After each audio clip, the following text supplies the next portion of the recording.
Mysuru breaking Dasara ಮಹೋತ್ಸವ ಕಂಬಳ ತಯಾರಿ ಪುತ್ತೂರು ಶಾಸಕ ಅಶೋಕ್ ರೈ ಸ್ಥಳ ಪರಿಶೀಲನೆ. ದಸರಾ ಕಂಬಳಕ್ಕೆ ಭರ್ಜರಿ ತಯಾರಿ ಪುತ್ತೂರು ಶಾಸಕ ಅಶೋಕ್ ರೈ ಕಂಬಳ ಕೆರೆಯ ಸ್ಥಳ ಪರಿಶೀಲನೆ. ಐಶ್ವರ್ಯ ಪೆಟ್ರೋಲ್ ಬಂಕ್ ಎದುರಿನ ನಿವೇಶನದಲ್ಲಿ.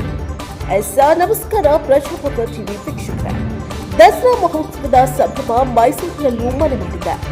ತುಳುನಾಡಿನ ಜನಪದ ಕ್ರೀಡೆ ಕಂಬಳಕ್ಕೆ ಭರ್ಜರಿ ಸಿದ್ಧತೆ ಆರಂಭವಾಗಿದೆ.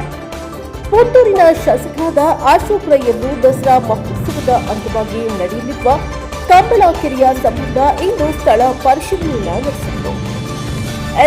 ಇಂದು ಶುಕ್ರವಾರ ಮೈಸೂರು ಐಶ್ವರ್ಯ ಪೆಟ್ರೋಲ್ ಬಂಕ್ ಎದುರಿನ ಖಾಲಿ ನಿವೇಶನದಲ್ಲಿ ಶಾಸಕ ಅಶೋಕ್ ರೈ ಅವರು ಕಂಬಳ ಕೆರೆ ನಿರ್ಮಾಣದ ಬಗ್ಗೆ ಅಧಿಕಾರಿಗಳ ಜೊತೆ ಚರ್ಚಿಸಿ ಸ್ಥಳ ಪರಿಶೀಲನೆ ನಡೆಸಿದ್ದಾರೆ.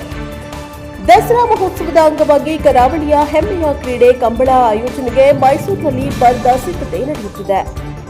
ಪುತ್ತೂರು ವಿಧಾನಸಭಾ ಕ್ಷೇತ್ರದ ಶಾಸಕರಾದ ಅಶೋಕ್ ರೈ ಅವರು ಕ್ರೀಡೆಗೆ ಹೆಚ್ಚಿನ ಪ್ರೋತ್ಸಾಹವನ್ನು ನೀಡುತ್ತಾ ಇದ್ದು, ಕಂಬಳ ಯಶಸ್ವಿಗೆ ನಡೆಯಲು ಎಲ್ಲಾ ವ್ಯವಸ್ಥೆ ಮಾಡುವಂತೆ ಸೂಚಿಸಿದ್ದಾರೆ. ತುಳುನಾಡಿನ ಸಂಸ್ಕೃತಿ ಕಂಬಳದ ಕೇಕೆ ಮತ್ತೆ ಮೈಸೂರಿನಲ್ಲಿ ಮೂಡಲಿದೆ. ದಸರಾ ಮಹೋತ್ಸವ ಪ್ಲಸ್ ಕಂಬಳ ಡಬಲ್ ಧಮಾಕ.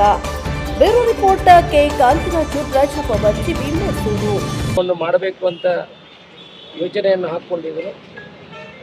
ಕೊನೆ ಗಳಿಗೆಯಲ್ಲಿ ಸಮಯ ಸರಿಯಾಗಿ ಸಾಕಾಗಲಿಲ್ಲ ಅಂತ ಅದನ್ನು ಈ ವರ್ಷದ ದಸರಾದಲ್ಲಿ ಮಾಡಬೇಕು ಅಂತ ನಿರ್ಣಯವನ್ನು ಮಾಡಿದ್ರು. ಹಾಗೆ ಅಧಿಕಾರಿಗಳಿಗೆ ನಮಗೆಲ್ಲ ಸೂಚನೆಯನ್ನು ಕೊಟ್ಟಿದ್ದಾರೆ. ಸೂಕ್ತವಾದ ಜಾಗವನ್ನು ಅಲ್ಲಿ ಆಯ್ಕೆ ಮಾಡಬೇಕು.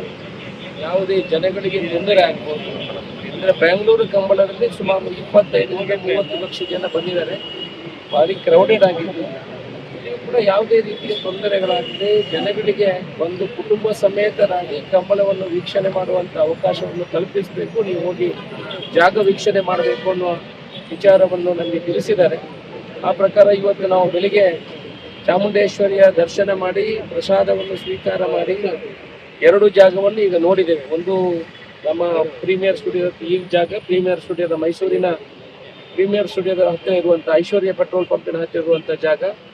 ಇನ್ನೊಂದು VTU ಸಾತ್ಗಲ್ಲಿಯಲ್ಲಿ. ಅಂದರೆ 2 ಜಾಗವನ್ನು ವೀಕ್ಷಣೆ ಮಾಡುವಾಗ ಸಾತ್ಗಲ್ಲಿಯಲ್ಲಿರುವಂಥ ಜಾಗ ಸ್ವಲ್ಪ ವಿಸ್ತಾರವಾಗಿದೆ. ಮತ್ತು ನಮಗೆ ಸುಮಾರು 3,000-4,000 ಕಾರುಗಳನ್ನು ಪಾರ್ಕ್ ಮಾಡಲಿಕ್ಕೂ ಕೂಡ ಸುತ್ತಮುತ್ತಲ ಜಾಗ ಇದೆ.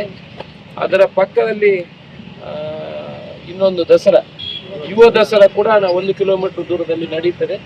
ಯುವ ದಸರಾಕ್ಕೆ ಬಂದವರಿಗೆ ಇಲ್ಲಿ ಬರಲಿಕ್ಕೆ ಅವಕಾಶಗಳಾಗ್ತದೆ. ಮತ್ತು ಮುಖ್ಯವಾಗಿ ಸಾರ್ವಜನಿಕರಿಗೆ ಯಾವುದೇ ರೀತಿಯ ತೊಂದರೆಗಳಾಗಬಾರ್ದು.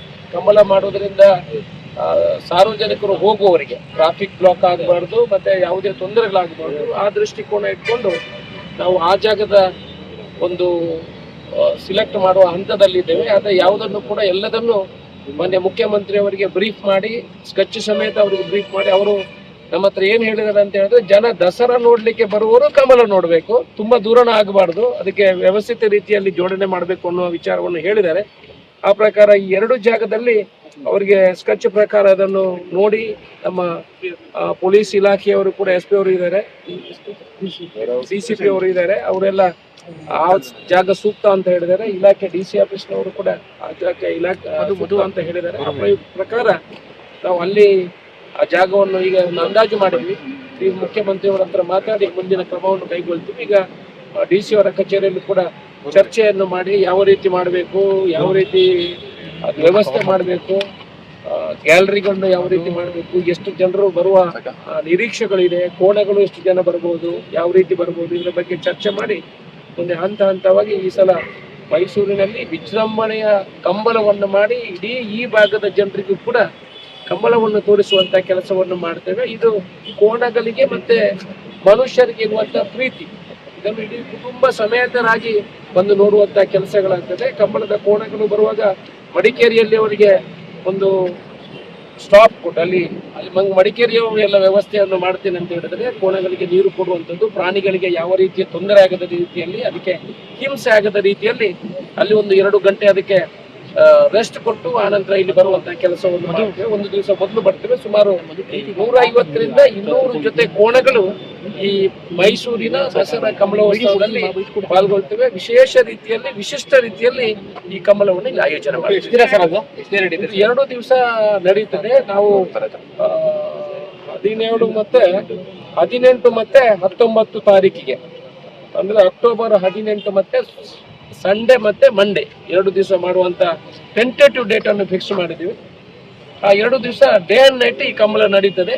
ಎಲ್ಲ ಸಾರ್ವಜನಿಕರು ರಾತ್ರಿ ಹಗಲು ಬಂದು ನೋಡುವಂತ ವ್ಯವಸ್ಥೆ ಇದೆ. ಗ್ಯಾಲರಿ ಇದೆ, VIP ಪಾಸುಗಳಿದೆ, ಜನರಲ್ ಪಾಸುಗಳಿದೆ. ಇದನ್ನೆಲ್ಲ ಕೊಡುವಂತ DC ಆಫೀಸ್ ಮುಖಾಂತರ, ಸರ್ಕಾರದ ಮುಖಾಂತರ ಮಾಡುವಂತ ಕೆಲಸವನ್ನು ಮಾಡ್ತೇವೆ. ಅಧಿಕಾರಿಗಳು ಬೇರೆನೆ ಗ್ಯಾಲರಿ ಮಾಡ್ತೇವೆ, 3 ಗ್ಯಾಲರಿಗಳನ್ನು ಮಾಡ್ತೇವೆ. ಅದರಲ್ಲಿ ಎಲ್ರಿಗೂ ಬಂದು ವ್ಯವಸ್ಥಿತ ರೀತಿಯ ನೋಡಿ ಬಂದು ಕೂತು ನೋಡುವಂತ, ವೀಕ್ಷಣೆ ಮಾಡುವಂತ ಕೆಲಸವನ್ನು ಮಾಡ್ತೇವೆ. ಅಂದಾಜು ಎಷ್ಟು ಖರ್ಚಾಗಬಹುದು ಸರ್ ಇದಕ್ಕೆ? ಜಾಗ ನಮಗೆ ಕಂಬಳ ಮಾಡ್ಲಿಕ್ಕೆ ಒಂದು 20 ಎಕರೆ ಜಾಗದ ಅವಶ್ಯಕತೆ ಇದೆ. ಪಾರ್ಕಿಂಗ್ ಒಂದು 10 ಎಕರೆ ಜಾಗದ ಅವಶ್ಯಕತೆ ಇದೆ. ಅಲ್ಲಿ ಕಂಬಳ ಮಾಡ್ಲಿಕ್ಕೆ ಈಗಲೇ 10 ಎಕರೆ 20 ಎಕರೆ ಜಾಗವನ್ನು ನೋಡಿದ್ದೇವೆ.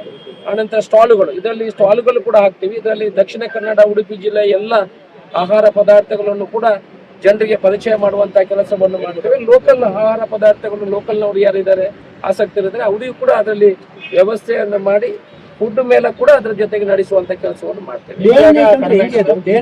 ಜಾಗ ಅಂತ ಹೇಳಿದ್ರೆ ಇಲ್ಲಿ ಜಾಗ ಇದೆ, ಆದ್ರೆ ಸುತ್ತಮುತ್ತ ಈಗ ಓವರ್ ಕ್ರೌಡ್ ಆದ್ರೆ ಜನ ಹೋಗ್ಲಿಕ್ಕೆ ಜಾಗ ಇಲ್ಲ ಇಲ್ಲಿ. ಮತ್ತೆ ಮೇನ್ ಟ್ರಾಫಿಕ್ ಇರೋದ್ರಿಂದ ಜನಗಳಿಗೂ ಕೂಡ ತೊಂದರೆ ಆಗದ ರೀತಿಯಲ್ಲಿ ನಾವು ಮಾಡಬೇಕಾಗಿದೆ. ಜಾಗ ಸೂಕ್ತ ಇದ್ರೂ ಅಷ್ಟು ಕನ್ವಿನಿಯೆಂಟ್ ಕಾಣುವುದಿಲ್ಲ. ಅಂದ್ರೆ ನೀರಿನ ವ್ಯವಸ್ಥೆಗಳಾಗಬೇಕು, ಕೋಣೆಗಳನ್ನು ಟ್ರಯಲ್ ಓಡಿಸ್ಬೇಕು ಕಂಬಳಕ್ಕೆ ಮೊದಲು ದಿವಸ. ಅದರಿಂದ ಕಂಬಳದಿಂದ ಜನ ನೋಡಬೇಕೇ ಹೊರತು ಜನರಿಗೆ ತೊಂದರೆ ಆಗಬಾರ್ದು. ಆ ರೀತಿಯಲ್ಲಿ ಆ ಜಾಗವನ್ನು ಸುಮಾರು ಎಷ್ಟು ಖರ್ಚಾಗುತ್ತೆ ಸರ್? ಸುಮಾರು 5 ರಿಂದ 8 ಕೋಟಿ ರೂಪಾಯಿಗಳ ಖರ್ಚಿದೆ. ನಾವು ಬೆಂಗಳೂರು ಕಂಬಳ ಮಾಡುವಾಗ ನಮಗೆ 12 ಕೋಟಿ ರೂಪಾಯಿಯಷ್ಟು ಖರ್ಚಾಗಿದೆ. ಇಲ್ಲಿ ಸುಮಾರು 5 ರಿಂದ 8 ಕೋಟಿ ರೂಪಾಯಿಗಳಷ್ಟು ಸ್ಪೆಷಲ್ ಬಜೆಟ್ ಕೊಡ್ತೀನಿ ಅಂತ ಹೇಳಿದ್ರು. ಸ್ಪೆಷಲ್ ಬಜೆಟ್ ಕೊಡ್ತೀನಿ ಅಂತ ಹೇಳಿದ್ರು. ಸ್ಪೆಷಲ್ ಬಜೆಟ್ ಅದಲ್ಲ, ಸಿಎಂ ಸ್ಪೆಷಲ್ ಬಜೆಟ್ ಕೊಡ್ತೀನಿ ಅಂತ ಹೇಳಿದ್ದಾರೆ. ಕಂಬಳವನ್ನು ತೋರಿಸ್ಬೇಕು, ಮಕ್ಕಳಿಗೆ ತೋರಿಸ್ಬೇಕು. ಅಂದ್ರೆ ಇದೊಂದು ವಿಶೇಷ ರೀತಿಯಲ್ಲಿ ನಮ್ಮ ದಕ್ಷಿಣ ಕನ್ನಡ 30 ಕೋಟಿ ಬಜೆಟ್, ಅದು ನೀವೇ 8 ಕೋಟಿ ತಿಂದ್ಬಿಟ್ರೆ ಕಷ್ಟ ಆಗುತ್ತೆ. ಒಂದು ಪೈಸೆ ತಿನ್ನೋಣ. 8 ಕೋಟಿ ನೀವೇ ಎಕ್ಸ್ಟ್ರಾ ಬಜೆಟ್ ಕೊಡ್ತಾರೆ, ಸ್ಪಾನ್ಸರ್ಸ್ ಸಿಗ್ತಾರೆ. ಈಗ ಕಂಬಳ ಮಾಡ್ಲಿಕ್ಕೆ ನೋಡಿ, ನಮಗೆ ಆಬಿಆರ್ ಮಂಜುವರ್ಣಸ್ ಅವರಿಗೆ ಹೇಳಿದ್ರೆ ಈಗ 1 ಕೋಟಿ ರೆಡಿ ಕೊಡ್ತಾರೆ. ಎಲ್ಲ ಸರ್ಕಾರ ಕೊಡ್ಬೇಕಂತ ಇಲ್ಲ, ನಾವು ವ್ಯವಸ್ಥೆಯಲ್ಲಿ ಜೋಡಣೆ ಮಾಡಿದ್ರೆ ಎಲ್ಲ ಸ್ಪಾನ್ಸರ್ಸ್ ಸಿಗ್ತಾರೆ.